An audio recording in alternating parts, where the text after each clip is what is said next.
Face of Evil has one of my all-time favorite Doctor Who quotes, so let's talk about that.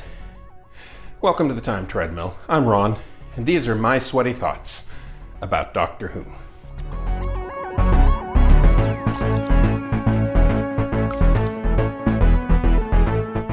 Towards the climax of The Face of Evil, the Doctor says to Leela, "The very powerful and the very stupid have something in common.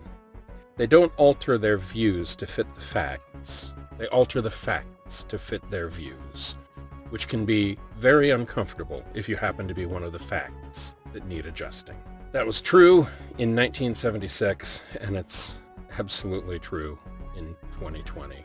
And I'm not going to get all political on you. I'll just say that in this dumpster fire of a year, that's a thought worth meditating on.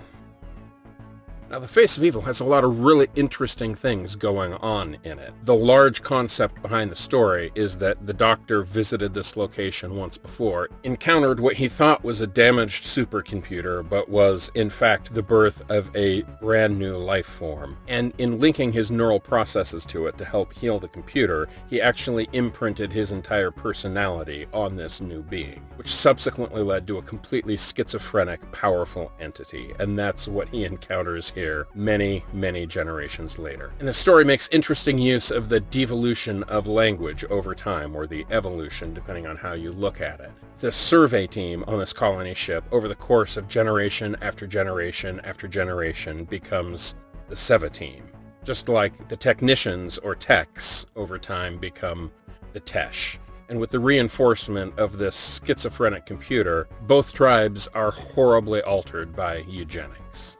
It's just a really neat concept that's very well executed, and the epitome of what Doctor Who is supposed to be all about. It ponders the apparent conflict between religion and science, and yet at the climax, it's the religious person who saves the day, where you would expect the show to come down hard on the side of science. In the aftermath of the story's resolution, it leaves the two tribes arrayed in a conflicting but codependent democratic society. It just contains surprising depths at every turn, and is just the epitome of what Doctor Who is supposed to be. Again, another highly, highly recommended story. And now tomorrow I'm excited to move on to a brilliant Agatha Christie pastiche set in space. I'll see you tomorrow.